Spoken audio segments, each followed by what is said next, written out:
Captain, we'll be finished loading the bells for St. Joseph Cathedral soon.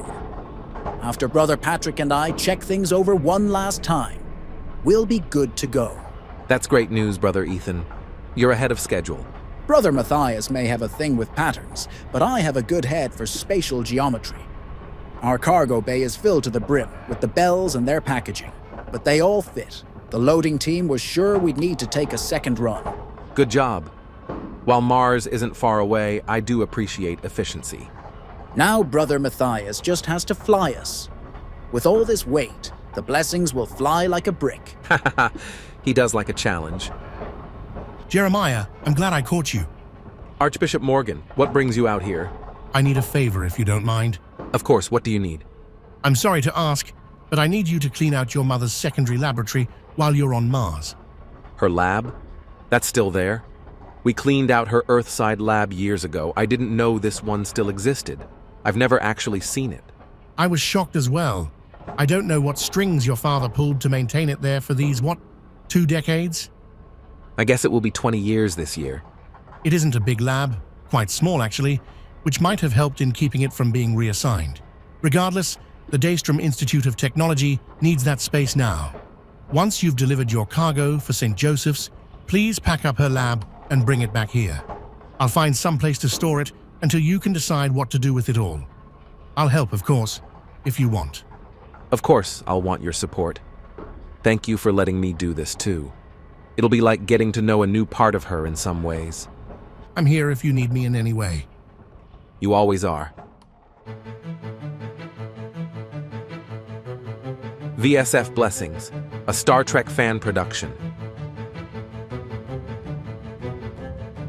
We may live in a broken world, a broken universe.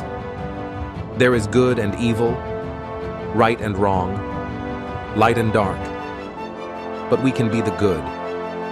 We can do what's right. We can be the light. And we can do it in the name of the Father, and of the Son, and of the Holy Spirit. Amen.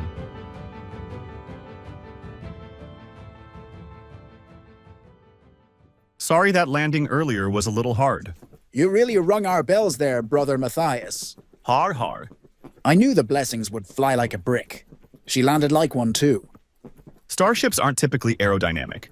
They all fly like a brick in a planet's atmosphere. However, you were right, Brother Ethan. She really flew like one this time with all the weight. That's as close to our maximum weight limit as I ever hope to get. All things considered, you still did a superb job. The cargo was delivered undamaged, and the VSF Blessings was unscathed. Thank you, Captain. St. Joseph's Cathedral is huge, isn't it? I had no idea the scale of the project. And it's an engineering marvel. It's made from Martian stone that was hand-hewn rather than machined. I met some of the stonemasons. They're sticklers for ancient tradition on stone carving and building. While they may use modern technology to move the stonework around, in the end, it will be like it was made a millennium ago. Fascinating project. This is my first time visiting Utopia Planitia Gardens. It's my first time on Mars, actually. Mine too, Brother Thomas. It looks like this is the place. We're right on time. Now where's... Father Jeremiah, I presume. Yes. Did the collar give me away? That and the fact that you look a lot like your dad. I'm Angela Wallace from Facilities Management. Nice to meet you, Ms. Wallace. You knew my dad? Yes, but not well. He would stop by his wife's lab here periodically. My condolences on his passing. He was a very nice man. That he was. Thank you. I didn't even know this lab still existed. How did Dad manage to keep the space reserved? I would have thought you would have needed the space long ago. Honestly, I have no idea. And yes, we always need more space. The decision was above my grade. It is located off the beaten path and is comparatively small. Perhaps that helped. Shall I let you in? Yes, please.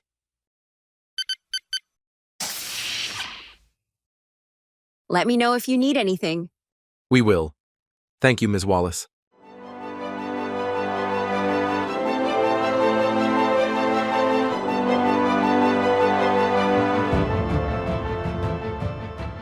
Wow, it's like walking back in time 20 years. This place hasn't been touched. I know. I'm sure my dad took comfort in that. Is this a picture of you as a boy? Yes, that's Mom, Dad, me, and John, Archbishop Morgan. She kept the same copy on her desk in the Earthside lab, too. A proud mother. It's not a hollow photo. No, Dad took up photography for a while. He had an antique camera, dark rooms set up, and everything. That's quite the hobby. He liked how it caught a precise moment in time. Life goes by in a blur, and we have to capture the moments to remember, he would say. They're all I have now, these moments in time. Quite the legacy he left you. I hadn't thought much about it until now, but you are quite right. What research was your mother doing? She was working on advancing transporter capabilities. Advancing them in what ways? Honestly, I don't know much. Only that it dealt with research into transporter technology.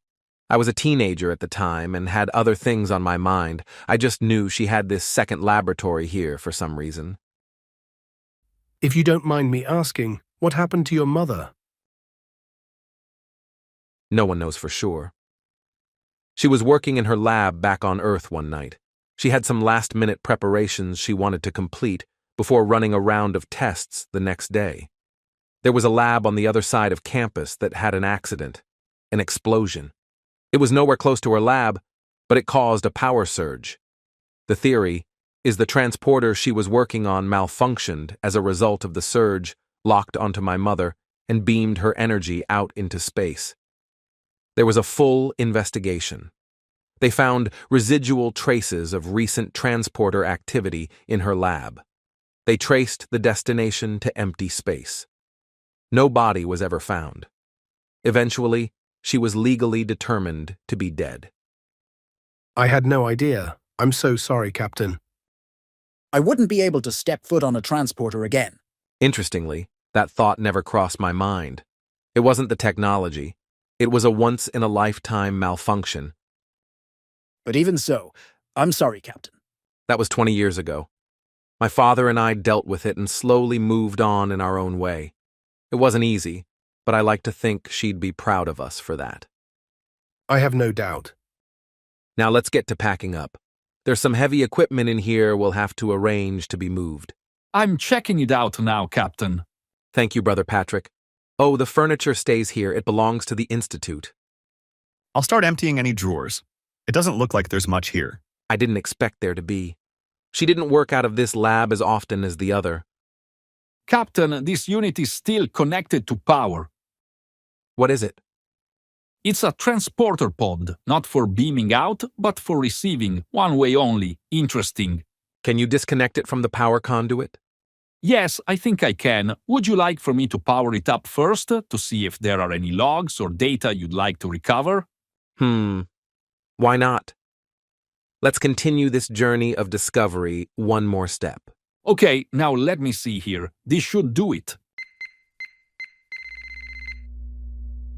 The startup diagnostic says it is humming along like new. Fantastic. Anything of note? No personal logs, sir. There is data from transports received or attempted transports. It looks like each of them failed. Failed? Yes, the energy patterns had destabilized too much to be rematerialized. Whatever she was working on, she didn't seem to be having much luck. A lot of progress can come from failure. I believe Thomas Edison once said, "I have not failed. I've just found 10,000 ways that won't work." There's not quite 10,000 in this transport record, but there are a lot. Mom was always persistent. What's that? I'm not sure. It looks like... Looks like what? It looks like something is beaming in, pattern is being buffered, Heisenberg compensators are activating, and... No. Wait, it worked. Who are you? Mom? Mom! You guys are a little too old for me to be your mom. Seriously, who are you, and why are you in my lab? Wait, if you don't mind, humor me a bit first. What is your name? Maria. Dr. Maria Hollis. And what's the last thing you remember before materializing here? I was in my laboratory back on Earth. There was a loud noise across the campus. The lights flickered and the control panel started behaving chaotically. The last thing I remember is the feeling of the transporter beam lock and the lightness of transport washing across me. I thought I was a goner, because nothing else I had transported had stayed together in one piece so far.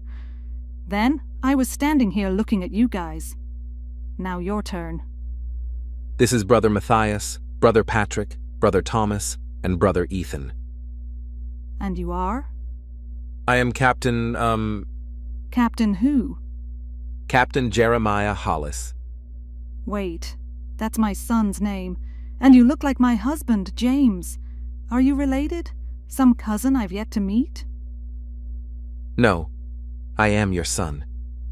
It's me, Jeremiah. But you're my age. As your son, I know that you want to establish reality quickly with facts so the appropriate emotions can follow second. Navigate with your mind and steer with your heart, you always said. You disappeared 20 years ago in a transporter accident. The investigations concluded that your energy had been scattered into space. I'm afraid you have me confused with someone else. I just left my son and husband not 2 hours ago. They're safe at home. Transporters are not time machines. Check the chronometer on the control panel over there. You'll see that almost 20 years exactly have passed since your last memory. What you say appears to be true. I think I'm in shock. 20 years. I'm sorry to spring this all on you like this, but you always like to know the facts as quickly as you could. That's right, thank you. Still, 20 years. It was an eternity for me. And a bat of an eye for me. How do I get back? In my timeline, you don't. You're telling me that I left you. I left my son for 20 years. Yes, you did, but I think I turned out okay. Captain, you said? And of course a priest as well, if I read the collar correctly. I'm sure John is pleased. It is Archbishop Morgan now. Archbishop? I have been gone for a while. Is it really you, Mom? As far as I know, it's me. Is it really you, Jeremiah? As far as I know, it's me. I have missed you so much, beyond words. I'm sorry. I never would have chosen to leave you. I know. I've always known that.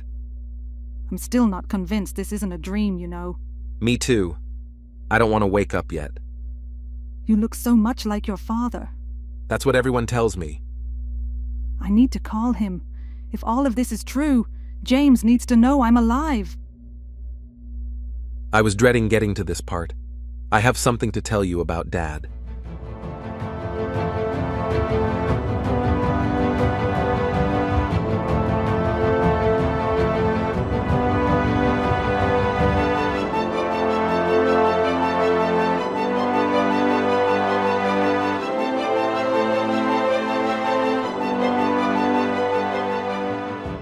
Oh, my dear Jeremiah. First, you lose me. Then we nearly lost you with this horrid Borg incident. Then you witnessed the loss of your father. My heart breaks for you, my son. I try to be stronger because of it. You sound just like your father. It's a lot to take in, I know, but I think it's time we call John next. He's had to lose all three of us at one point or another. He could really use this good news. Of course. Our dear friend John. Brother Matthias, could you please contact Archbishop Morgan? We'll want visuals. Will do, Captain. Is it weird that I can't wait to see his face? I'm right there with you, Mom. He couldn't look any more surprised than I did. Yes, Captain Hollis? How's it going at the lab? It's going better than I thought. We found something. Someone. Someone? Yes, have a look. No, it can't be true. Maria, It's me, John. how can it possibly be you after all these years? After 20 years, you haven't aged a day. It's good to see you, old friend. And she's truly only aged a few hours, not 20 years. I don't understand. When we powered up the equipment here, there was suddenly an incoming transport signal. Then Mom appeared. But how? We don't know yet. Oh, I feel really dizzy. Here, sit down, Dr. Hollis. Jeremiah, what's happening? We need to get her checked out. I agree. Brother Thomas, if you would.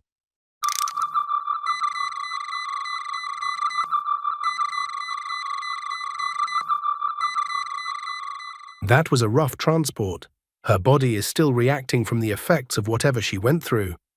There's some intermolecular instability. Oh no, I of all people know how serious that is. I come all this way, all these years, just to fall apart. Medical technology has come a long way in 20 years, Dr. Hollis. Unfortunately, I don't have the information required to tell you your prognosis. We need to get you to a medical facility quickly. St. Francis Hospital is probably your best bet. It's not far away. And I think I know just the doctor to call.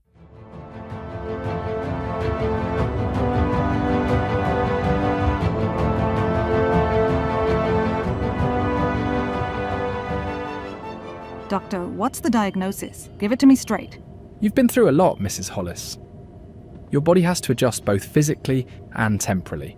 Our first step will be to get you stabilised, and then we'll start treatments to return everything back to within standard parameters. My team is locating your medical records from 20 years ago to help establish what those are for you. Will she be okay? My team is already making the preparations. If all goes to plan, I'm optimistic. I'll take optimistic, Doctor. Thank you.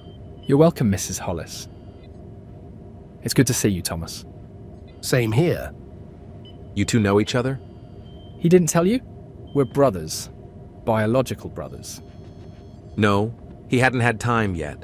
He just said he knew just the doctor to call. And he was right. Not too many doctors on Mars have had experience in such unusual cases such as this. When he was in med school, he did his rounds at a facility that specialized in anomalous medical conditions from across the quadrant. When we were in medical school. You were in med school, Brother Thomas? But you're always reminding us that you are a med tech, not a doctor. And I am. Now that is rich. He graduated at the top of his class, Father. He had better grades and recommendations than me. To see him wasting it is unbearable. I don't know if I can handle any more surprises today. My calling to God was stronger than my family's calling that I should be a medical doctor.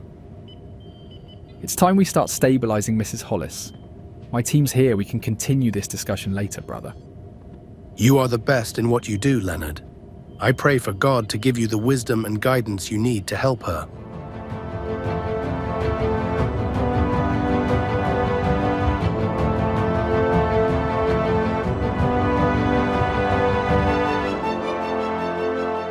I don't remember seeing anything about attending med school in your personnel file, Brother Thomas. Did I miss that detail? No, I'm sure you did not. Then why was it omitted? By my request. I'm starting to pry here, I know, but I need to know the capabilities of my crew. I hope you understand. I do. Then why did you request this pertinent piece of information be omitted? To answer that question, you need to know something about my family. And that would be? My family is very medically focused, you might say. Everyone in my family goes into a medical field of one form or another. Medical doctors, medical researchers, psychologists, surgeons, everyone. Those are all noble professions. Absolutely they are. The expectations and pressures are astronomical to follow in the footprints of those who came before us. We are a medical family. Some would say we are a historic medical family. Historic? What do you mean by that? I mean, my great-grandfather is Admiral Leonard McCoy. One of the most famous doctors in the Federation. And his father was a doctor too. That is quite the bloodline. Your last name is Breeden, so he's your maternal great-grandfather then. Yes, he is. So why did you go to medical school if you didn't want to? Like I said, it was all the pressure. There simply was no other choice. I told my parents I wanted a religious life. They said that was a waste of my God-given talents. So I forged ahead. I excelled. My family was ecstatic. Then, when I graduated, I handed my parents the degree and headed off to a monastery I had already applied to. That must have caused quite the stir. That is an understatement, Captain. Let's just say members of my family were eventually banned from the grounds of the monastery. Oh, geez. That explains your brother's reaction earlier. He was muted compared to normal. Perhaps he's coming to accept your choice. It would take a miracle for that to happen. And prayer. There's been plenty of that from both sides, I can assure you. I can imagine. So, are you actually a doctor, or are you a med tech? I'm truly a med tech. I graduated, yes, but I never applied for my medical license. I see. Well, we're lucky to have you. Thank you, Captain. If you didn't want to go into medicine, why did you sign up to be the med tech on the VSF Blessings? It's not that I don't like medicine. It's not that at all. It's just that God was calling me harder and first. I wanted the freedom to follow that calling, wherever it led me. I actually do like medicine and helping people, but I do not like crowded settings like this hospital. Regarding signing up for the Blessings, I didn't. One of my mentors, Brother Hardesty, knows Archbishop Morgan rather well. When mention was made of staffing a new ship with a medtech, Brother Hardesty thought it was just what I needed to figure myself out. And was it? It's still a work in progress, but yes, I believe it was just what the doctor ordered. Ha ha ha ha. That's good to hear. Thank you for sharing. Now that we got that out of the way, is that Archbishop Morgan I see bustling our way? I do believe so. I knew he'd catch the first Mars-bound ship and be here stat. He may have even commandeered one. The luxury of being an archbishop and running the Vatican space fleet. Having my mom back is the next best thing to having my dad back for him. Indeed, you have that in common, I'm sure. Indeed. Jeremiah, so good to see you. Any news on your mother? They are working with her now. The doctor is optimistic, he said. Good. When can we see her? We don't know yet. The doctor hasn't spoken to us since the initial evaluation and they started the treatments. Why don't I go see what this medtech uniform will let me find out in this Catholic hospital? That sounds like a wonderful idea. Hello, by the way, Brother Thomas. Hello, Your Grace. There goes a good man. I know. His brother is Mom's doctor, by the way. I know. Their great-grandfather is Admiral Leonard McCoy. I know. My med tech actually graduated from med school and got high marks. I know. And you didn't think the captain of the ship needed to know that? No. What would it have changed? My impression and expectations of him, I guess. Precisely. He's had enough of that. Huh. Why do I always feel like you're a few steps ahead of me? Because I am older and wiser and always have your best interests in mind. Ha ha ha. I simply don't know what I would do without you, John. Look who I ran into halfway down the hall. How's your patient, Doctor? Mrs. Hollis is doing quite well. It's Dr. Hollis, please. Oh, I'm sorry, medical doctor? No, but she's held in high regard within her field. Then I will give her the respect she deserves. Dr. Hollis is doing well. The treatments are working as expected. Is she out of the woods yet? Not all the way, but nearly there. Thank God and all his grace. When can we see her? Not yet. The team is still working through a few things, but soon. She tells me she has no idea how she got here from 20 years ago. That's true. She was working with transporter technology, not temporal. I have a team of experts already checking her lab and poring over the records from 20 years ago. If it's to be found out, they will. You may find some clues from the medical scans we took as well, if she consents to releasing them. Good idea. I'll discuss that with her at the appropriate time. Now, I must get back to my other patients for a bit. Your mother is in excellent hands, and someone will be out to get you soon, I'm sure. Thank you, Doctor.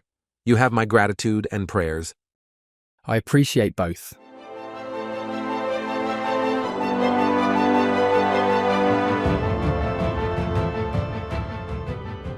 The captain says his mother is responding well to treatment. That's a relief to hear. Our prayers are being answered. Now, if we could figure out how all this happened in the first place, Dr. Melton, have you found anything new in the records? Not yet, Brother Patrick, but the day is young. It seems to me the two greatest mysteries are those of distance and time. I concur. Distance and time?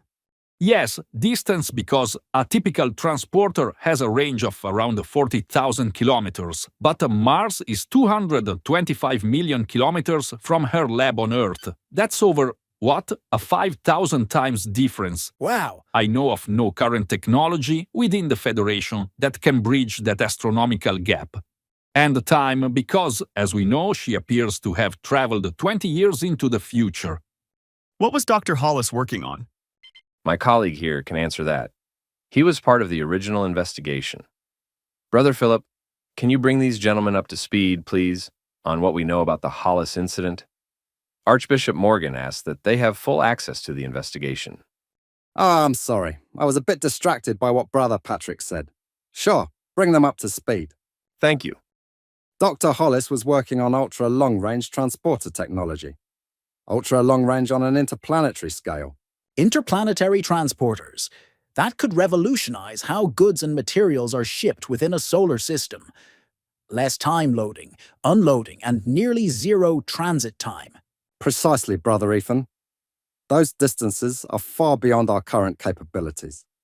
The transport energy stream destabilizes to such an extreme extent that it cannot be materialized on the other side.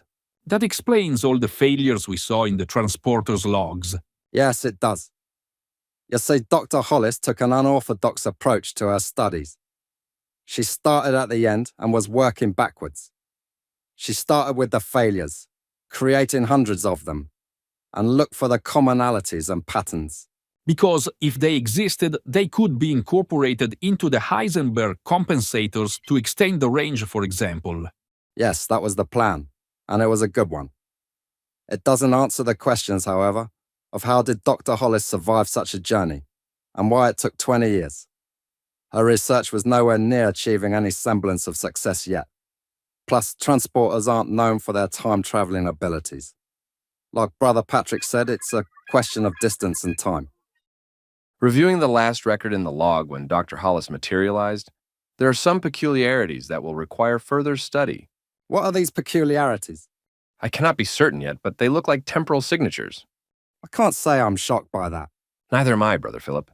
It's the way they are integrated within the transport matrix that is a bit shocking. Also, where did they come from?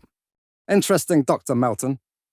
Let's finish up gathering our data here and move on to our field office. The Daystrom Institute has space and computer access reserved for us nearby. We need to tease some answers out of all this soon. Absolutely, I can't wait to get their computers chewing on this conundrum. Nearly finished. The VSF Blessings and her crew stand ready to help too. And we'll need it, Brother Matthias. There's some information I was hoping you could bird dog for us.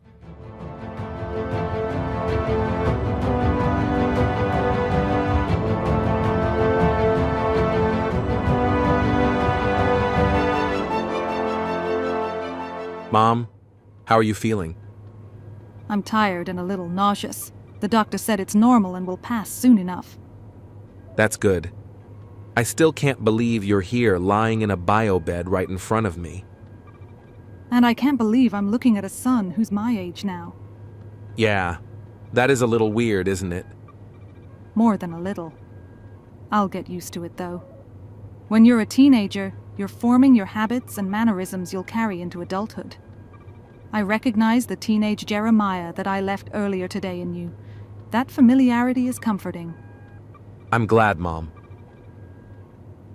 I have someone outside in the alcove anxious to see you. He wanted us to have our time first. John, of course. Our dear old friend, John. Always cautious to not overstep. John, get in here! Maria, I am stunned beyond my wits. You are here, in front of us. Ta-da! I'm so sorry about James. I'm still processing that, John. I know it hasn't hit me yet with all that's been going on. Intellectually, I know you have told me he's gone. Emotionally, it hasn't connected yet. I understand. We're here when you need us. You always are, John. He never stopped loving you. And I'll never stop loving him. Before I start getting all emotional, my crew is working with the personnel John sent to figure out what happened. They've been gathering data and are analyzing it using the Daystrom's computers now. I've been clearing some roadblocks for them so they get what they need. Thanks, Jeremiah. Thank you, John. It's all been running around in my brain since I materialized here. Nothing I was doing should have resulted in this. I should have died in the transport. My patterns should have destabilized long before arriving here. We'll figure it out eventually, I pray. In the meantime, let's thank God for making it so. That's an excellent idea. Jeremiah, would you? In the name of the Father, and of the Son, and of the Holy Spirit. We praise you, Father of all. We thank you for delivering us to this day of unexpected reunion of our family once thought lost.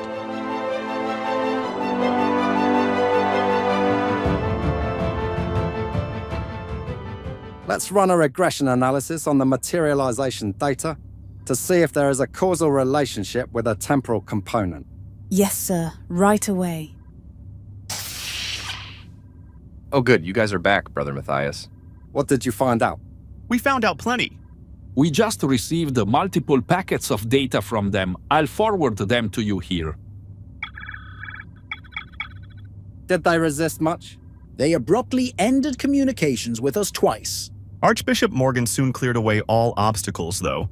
Apparently, he knows people who know people. So, what did they tell you about the laboratory, where the explosion occurred 20 years ago on Earth? They were studying temporal phenomena.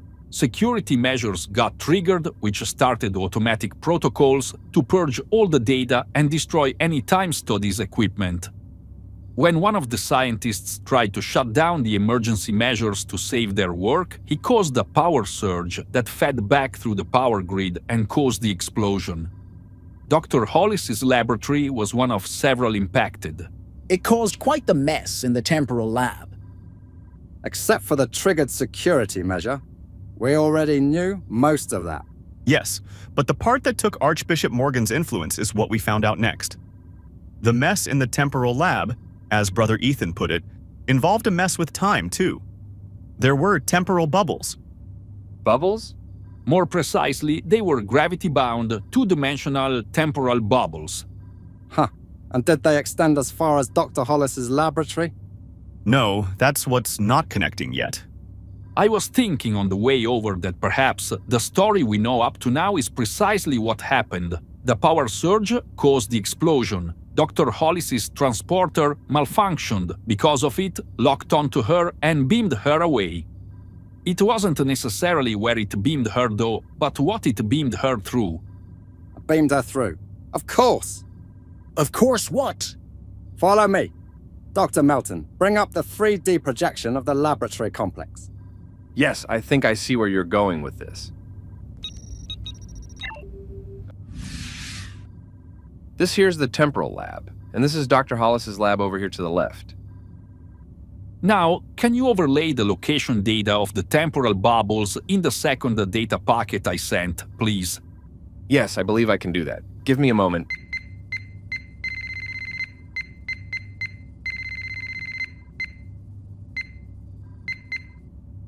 I will play it from the moment of the explosion forward. The temporal bubbles will be displayed in blue.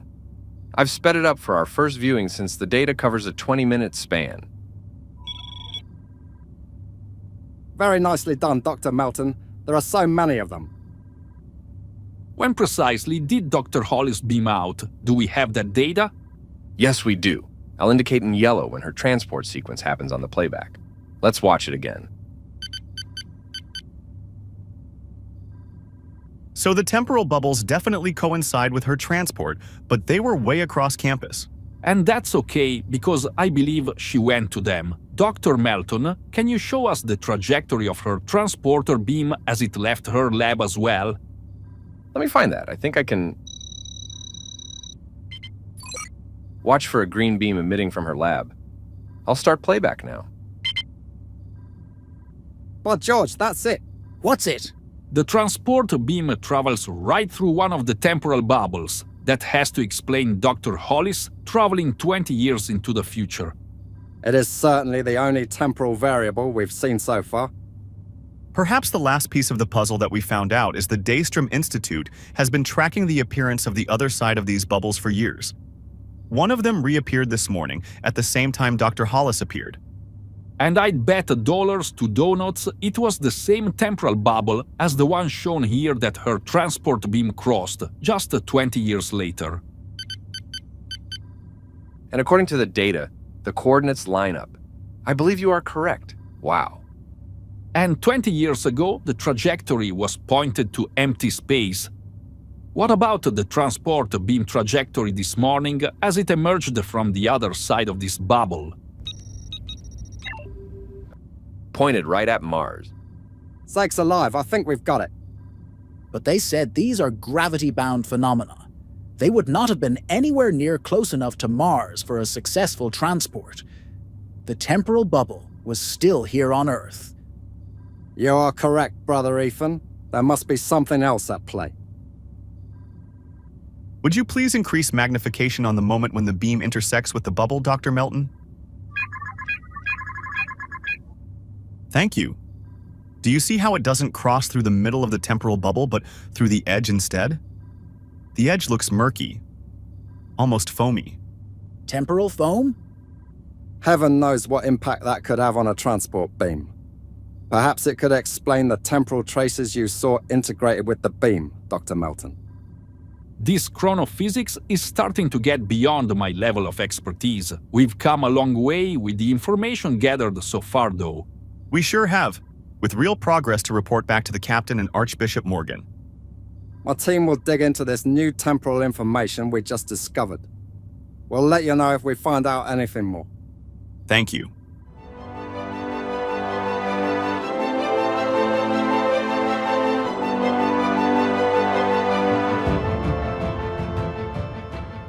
Brothers, good to see you. You as well, Captain. I almost have all your names straight now. Brother Matthias, Brother Patrick, Brother Ethan, and of course Brother Thomas, who diligently looks over the shoulder of every nurse and doctor poking and prodding me. I'm so glad you're here. Well done, Dr. Hollis. You've had quite the day so far. And I'm not done hovering yet. Yours were the first faces I saw in this new world I've found myself in. Plus, you serve with my son. I suspect we'll all be getting to know each other better soon enough.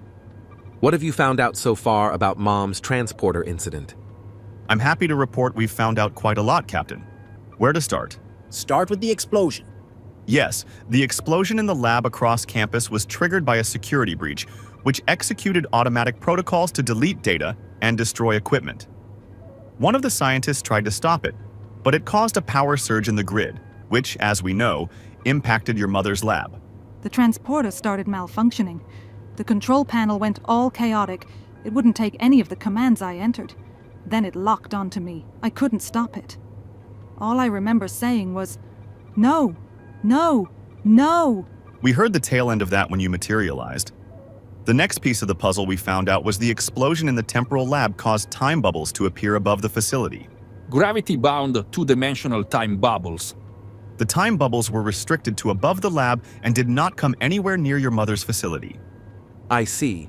So, how are they related to all this? Because your mother's transport beam came to them, we determined she passed right through one. And the other end of that same time bubble appeared this morning when Dr. Hollis materialized in front of us. Of course. And there's more. While the transporter trajectory was aimed at empty space 20 years ago, when it emerged from the time bubble on Earth this morning, it was aimed straight at Mars. But the energy beam still had to travel all those millions of kilometers.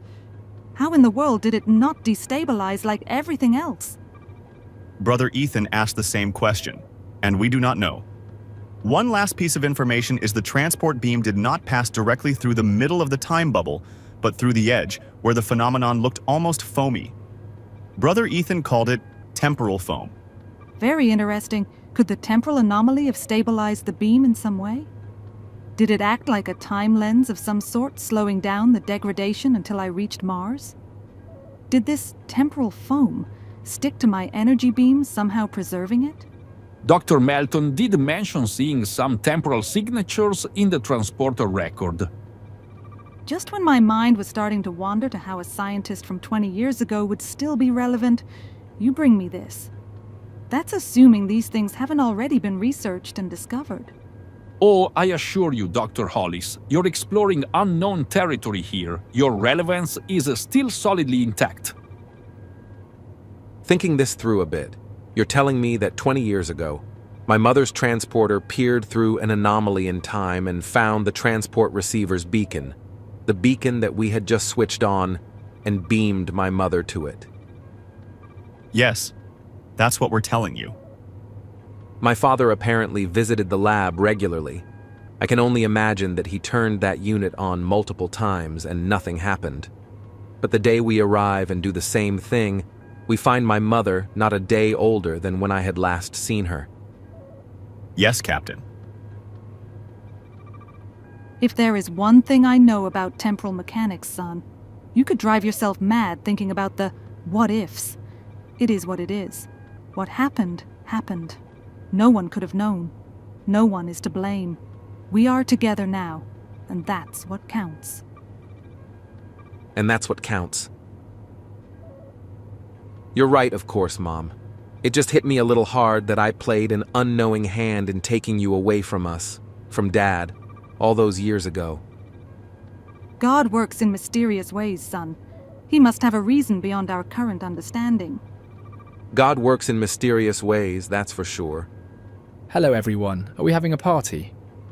This merry band of brothers were sharing their fascinating findings about how I got here, Dr. Leonard. Good. I can't wait to hear more, I hope. But in the meantime, you need your rest, Dr. Hollis. You still have more treatments scheduled, and you'll need your energy. I need everyone out of the room. Your son is welcome to stay, of course. Thank you all. I truly appreciate all your efforts. You're doing such a good job. We'll let you know if we find out anything else. Thank you, Brother Matthias.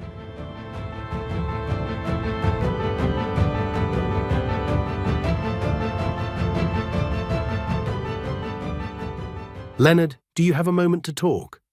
Talk about what? You know about what? I thought we'd said all there was to say long ago, Thomas. I just wish that wasn't the end of it, Leonard. I miss you. I miss talking to you. I even miss arguing with you. I'm where I am, and you're where you are. We're both happy, I assume. Are you really happy, Thomas? I really am. Even while pretending to be less than you are? I am being who I need to be at the moment. Don't you find it boring? Honestly, I have never found it boring. The time for introspection and prayer to connect with God is close to paradise for me. It wouldn't be for me. I'm not you. No, you're not. I know that. You are a good doctor, you realise. That's what my grades and advisors told me. I'm a good medtech as well. I bet you are. Can we change our relationship, brother? I miss you so desperately. I have prayed so fervently that one day how we interact would heal. Okay. I see no need for you to continue to waste such prayers on me when others need them more. I love you, Thomas. You're my brother. My older brother. I've only wanted what's best for you. I know that. And I love you too. But what I think is best, and what you think is best, are two disparately different things. It may seem that way at first, but when you dig down to the foundations of it all, I suspect we ultimately want the same things. You always were the deep thinker in the family. Someone had to be. Ha ha. Okay, I'll give it a go. Brothers forever. Brothers forever. I will do my best to lighten up on you. We are grown, intelligent men after all. Perhaps dinner soon. I would really like that. Thank you, Leonard. What are brothers for?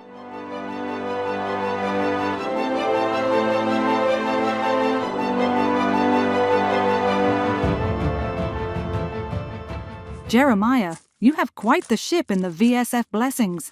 John was telling me she's more than a typical ship of her make and design. That she certainly is. She's been treating us well. Brother Matthias made such a smooth landing. I've never experienced that from the bridge of a starship before. Thank you. You're welcome, Mom. Captain's discretion. You're restricted from transporter use for the next few weeks while you recover. Doctor's orders. The most logical way to get from the surface of Mars to the surface of Earth was the VSF Blessings. Archbishop's discretion. Ha ha ha. I have a lot of adjusting to do anyway. That will keep me busy, I'm sure. Sorry about getting rid of almost all of your clothes. Dad kept a few favorites, though. I'm curious to see what those were. I hope he didn't keep that green sweater his mother got me our first Christmas together. It was hideous, but he always talked me into wearing it around her during the holidays. I remember that one. Me too. Because I saw it a few months ago when looking in his closet. Ha ha, that's my James. Your ID is outdated. They've upgraded the system in the 20 years you were gone, with new codes and all. I've started the process to get you a new one. Someone will be in contact in the next few days. Thank you, John. You always were one for details. I don't know what I would do without you, my dear friend. We're here, Mom. I know, Jeremiah. He kept the same old key and antique mechanical lock. Of course James did. I still have my key, too. In my mind, I only left this house a few days ago. I half expect to find both James and teenage you behind that door. If only that were true. You're going to bring some much-needed warmth to this home. Warmth that only a mother can bring. I'm looking forward to that. I'm nervous. I'd be worried if you weren't. Once I enter this door, James's passing will be real for me. There's no going back after that. I'm in this world of denial at the moment. I'm afraid of the emotions that lie just ahead. We've been in that very spot, Maria. On this very doorstep. I know. And it was not easy, Mom. It was painful and hard. But what I remember most about it is we had each other, John and me. That's what I most remember too. And I have you too. You absolutely do, Mom. Without doubt, Maria. It's time.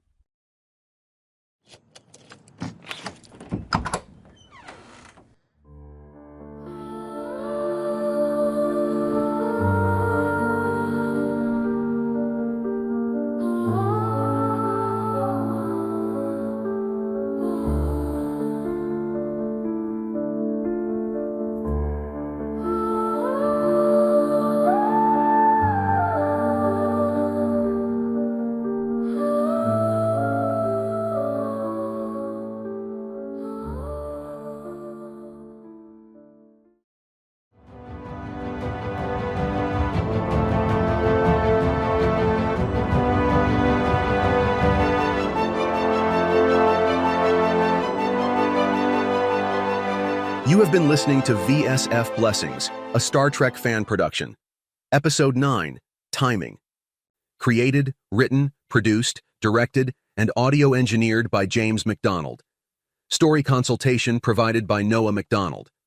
All character voices were generated using 11 Labs AI voice generator. Sound effects from Pixabay.com under free use content licenses and TrekCore.com. Star Trek and all related marks, logos, and characters are solely owned by CBS Studios, Inc. This fan production is not endorsed by, sponsored by, nor affiliated with CBS, Paramount Pictures, or any other Star Trek franchise, and is a non-commercial fan-made production intended for recreational use. No commercial exhibition or distribution is permitted. No alleged independent rights will be asserted against CBS or Paramount Pictures. Until next time, be the good, do what's right, and be the light.